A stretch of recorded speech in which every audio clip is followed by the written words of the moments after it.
This is Jerry Beck, and we are on the audio track commentary here for Hollywood Capers, which I'm very pleased to see on this set.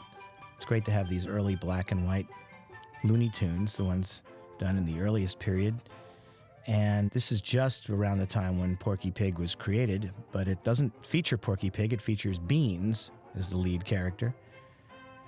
And it's directed by Jack King, who was a Disney animator who came to Warner Brothers and directed a lot of Looney Tunes during this period, and then went back to Disney, where he became a director of Donald Duck cartoons and went on to a great career there.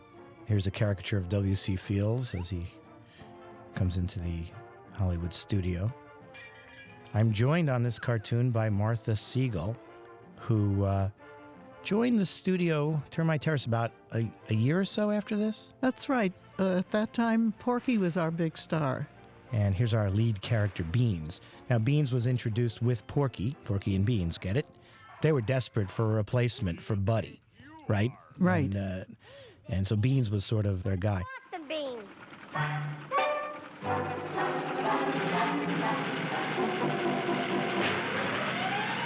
That little gag of him and being thrown out in his car, that was sort of repeated in You Ought to Be in Pictures a few years later with Porky Pig and Mike Maltese as the studio cop in live action.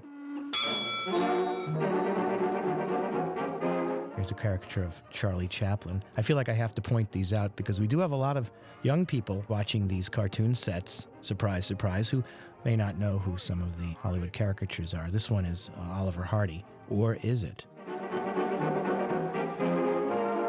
Aha. Beans figured out a way to get in the studio. Beans, really, what would you say about his personality? It wasn't much more than Buddy's, was it? No, it's just that he was more mischievous. Buddy was a sweet type of character. Well, this is interesting. Inside the studio, you've got Oliver Owl, who's one of the students along with Beans in I Haven't Got a Hat. Miss Cudd, the teacher from I Haven't Got a Hat, is like the script supervisor.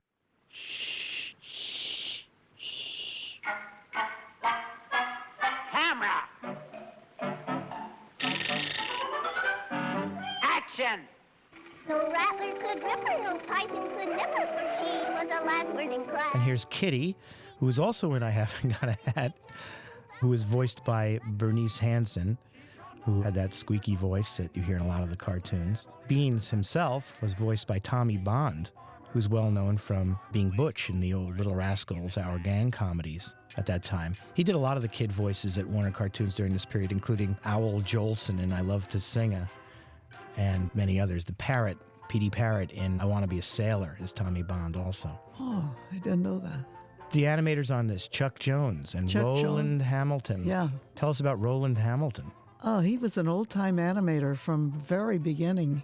I think he even worked with Disney years ago on the Oswald pictures. And he came to the Looney Tunes very early.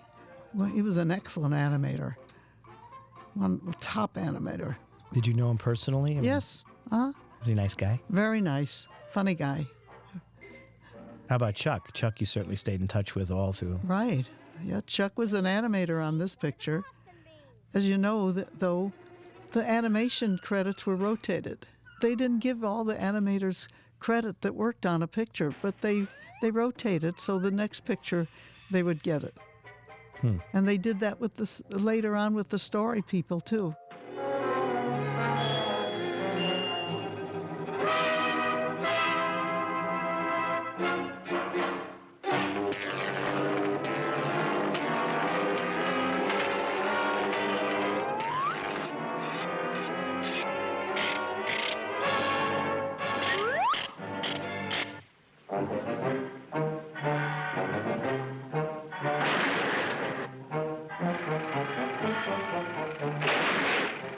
Here's a Frankenstein parody. Right. Which the Frankenstein films were very big in the 1930s. Very big in those days. Everything was Frankenstein. There's also a lot of cartoons from this period that use this mechanical motif. Why did they do that? Do you know? It's just a big thing to have like mechanical horses and just a contemporary gag that they would just try anything, anything that they thought might be funny. They made things for themselves. They didn't really make cartoons for kids, but don't tell the kids that because they loved that. They loved cartoons.